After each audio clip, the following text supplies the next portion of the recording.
के घर तक हम पहुंचा पाए और इसके लिए मैं आप दोनों देशों का आभारी हूं। पीएम मोदी ने यूएन में मचा दिया तहलका। पुतिन ने भारत को दिया शांति का भरोसा। अमेरिका यूरोप ने दिल खोलकर की तारीफ। दोस्तों, नरेंद्र मोदी जब से देश के पीएम बने हैं, देश की विदेश नीति बेहद मजबूत हो गई है। बहुत सधे हुए कदमों से देश दुनिया के साथ डील कर रहा है। आज भारत की मजबूत विदेश नीति की ताकत है कि दुनिया के हर बड़े मंच पर भारत को महत्व दिया जा रहा है। भारत की तारीफ हो रही है। आज दुनिया को ये आभास हो चुका है कि भारत के बिना किसी वैश्विक मामले को हल नहीं किया जा सकता है। आज हर ताकतवर देश चाहता है कि भारत उसके साथ हो। दुनिया की 5वीं बड़ी अर्थव्यवस्था भारत के साथ हर देश व्यापार करना चाहता है। यहाँ तक कि पड़ोसी दुश्मन पाकिस्तान भी जानता है कि भारत के बिना वो किसी काम का नहीं रह जाएगा। इसीलिए भारत के साथ व्यापारिक संबंध शुरू करने को उतावला हो रहा है। लेकिन पीएम मोदी पाकिस्तान जैसे गद्दार के साथ रिश्ते शुरू करने के मूड में नहीं है। पाकिस्तान का दोस्त और कट्टर इस्लामिक देश तुर्की वक्त वक्त पर भारत के खिलाफ जहर उगलता रहता है। लेकिन एससीओ की मीटिंग में खुद हाथ पैर जोड़कर तुर्की के राष्ट्रपति एर्दोगन पीएम मोदी से मिले और व्यापारिक संबंध मजबूत करने की अपील की। दोस्तों, इससे ये पता चलता है कि आज भारत कितना जरूरी हो चुका है पूरी दुनिया के लिए। दोस्तों, इसी बीच संयुक्त राष्ट्र महासभा में जो कुछ हुआ है, उससे पूरी दुनिया में भारत की ताकत का डंका बज गया है।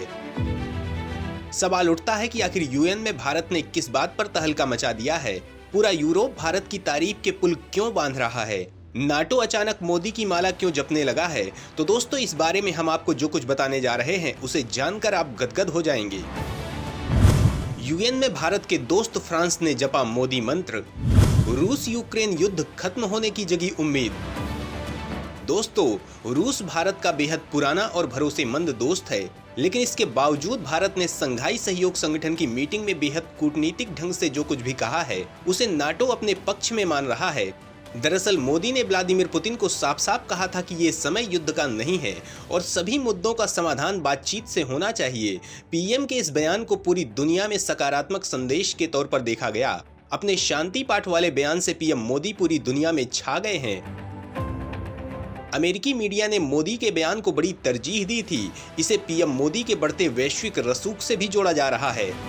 हालांकि कई लोग इसे भारत की विदेश नीति में बदलते रूप के तौर पर देख रहे हैं, लेकिन कुछ जानकार इसे भारत का एक संतुलित बयान बता रहे हैं, क्योंकि एक हकीकत ये भी है कि भारत ने रूस के खिलाफ कई अहम प्रस्ताव पर संयुक्त राष्ट्र में अनुपस्थित रहा था।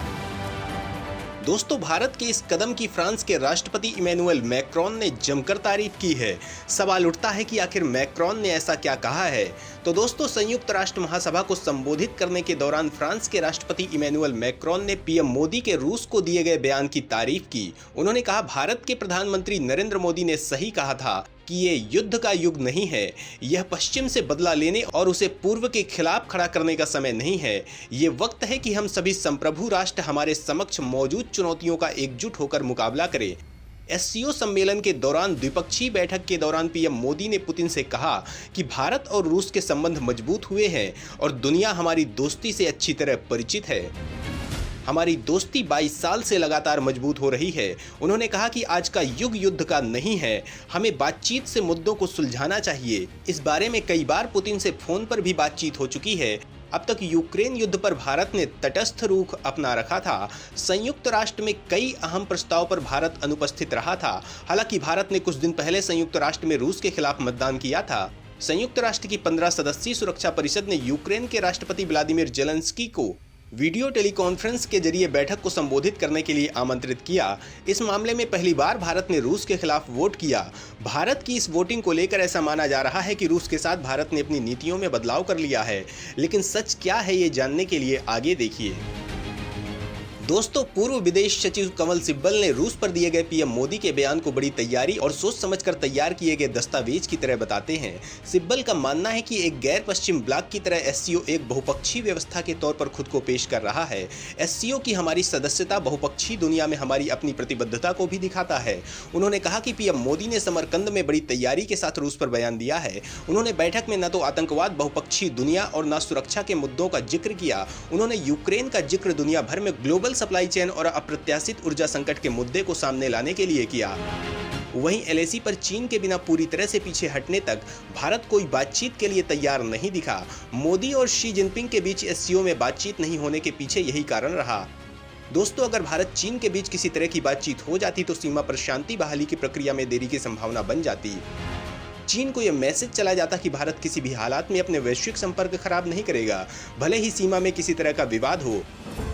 लेकिन पीएम मोदी ने यह मैसेज दे दिया कि उनके लिए एक एक इंच जमीन कितनी महत्वपूर्ण है। जब तक चीन भारत के साथ सीमा विवाद खत्म नहीं करता, तब तक दोनों देशों के बीच राजनयिक संबंध सामान्य नहीं रहेंगे।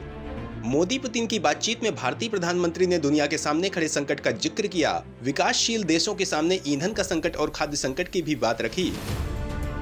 उन्होंने पुतिन से कहा कि ये समय युद्ध का नहीं है। मैंने व्लादिमीर पुतिन से इस मसले पर कई बार कहा है कि ऐसे मुद्दों को बातचीत और कूटनीति के जरिए हल किया जा सकता है। दोस्तों, सवाल उठता है कि भारत ने इस तरह का कदम क्यों उठाया?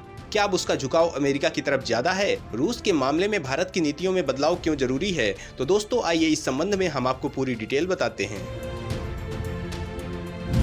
अमेरिका ने भी पढ़े पीएम मोदी के कसीदे। वर्ल्ड लीडर के तौर पर पीएम मोदी सबसे मजबूत। दोस्तों, कोई भी देश अपनी विदेश नीति इतनी जल्दी नहीं बदलता है। इसके पीछे एक बड़ी सोच काम करती है। रूस पर दिए गए पीएम मोदी के बयान को भारत की अहिंसा के नजरिए से देखा जाना चाहिए। रूस ने कई मुद्दों पर भारत का साथ दिया है। भारत ने भी रूस पर जो बयान दिया है वह दुनिया के संदर्भ में है, क्योंकि युद्ध से दुनिया को काफी संकट का सामना करना पड़ रहा है। ये जरूर है कि भारत पर यूक्रेन युद्ध को लेकर एक साफ बयान देने का दबाव जरूर था, लेकिन बावजूद इसके संयुक्त राष्ट्र में रूस के खिलाफ कई अहम प्रस्ताव पर भारत अनुपस्थित रहा था। चूंकि आज दुनिया का शक्ति संतुलन बहुध्रुवीय है, ऐसे में कोई भी देश लगातार किसी एक देश के साथ हमेशा या हर मुद्दे पर नहीं रह सकता है। भारत एक संप्रभु राष्ट्र है और उसके अपने हित हैं, चाहे सुरक्षा का मसला हो या द्विपक्षीय संबंध। भारत अपने हितों के अनुसार अलग अलग देशों से रिश्ते रखता है। चीन के साथ तनातनी पर अमेरिका ने भारत का साथ दिया था। बावजूद इसके भारत ने यूक्रेन के मुद्दे पर बेहद कूटनीतिक रुख अपनाया। पश्चिमी देश से लेकर अमेरिका तक भारत के इस रुख की तारीफ कर रहे हैं। केंद्रीय मंत्री पीयूष गोयल ने मैक्रोन के संयुक्त राष्ट्र में दिए गए बयान को ट्वीट करते हुए पीएम मोदी को वैश्विक नेता बताया है। अमेरिका के विदेश मंत्री एंटनी ब्लिंकन ने भी भारत के बयान की तारीफ की थी। उन्होंने कहा था कि आप चीन और भारत से जो सुन रहे हैं वह यूक्रेन पर रूस के आक्रमण का न केवल यूक्रेन के लोगों बल्कि पूरी धरती के लोगों और देशों पर असर को लेकर विश्व की चिंता दिखाता है। मैक्रोन ने संयुक्त राष्ट्र में भारत के बयान को भी कोट कर दिया है। मैक्रोन के कोट को दुनिया में भारत की बढ़ती साख के रूप में देखा जा रहा है। भारत ने यूक्रेन युद्ध पर जो रुख अपनाया है वह बेहद सधा और संतुलित रहा है। ये पीएम मोदी की मजबूत विदेश नीति की ही ताकत है कि पीएम मोदी दुनिया में सबसे ज्यादा लोकप्रिय नेता हैं। प्रधानमंत्री नरेंद्र मोदी ग्लोबल लीडर्स की लिस्ट में नंबर 1 है। मॉर्निंग कंसल्ट सर्वे के अनुसार पीएम मोदी को ग्लोबल लीडर्स में 75% अप्रूवल रेटिंग मिली है। तो दोस्तों, यह भारत के लिए बेहद गौरव करने वाली खबर है। इसके साथ ही एक सबसे बड़ी बात यह है कि चीन एससीओ मीटिंग में जो चाल चलना चाहता था वो पूरी तरह से फेल हो गई है। चीन एससीओ मीटिंग में खुद का जलवा नाटो को दिखाना चाहता था, लेकिन पीएम मोदी ने ऐसा भौकाल मचाया कि चीन चित्त हो गया। अमेरिका सहित पूरी दुनिया भारत की शांति की अपील की तारीफ कर रही है। सबसे बड़ी बात तो ये थी कि खुद रूस ने भी पीएम मोदी को बेहद गंभीरता से लिया है और भारत ने संतुलित विदेश नीति के जरिए दमदार 6 जड़ दिया है।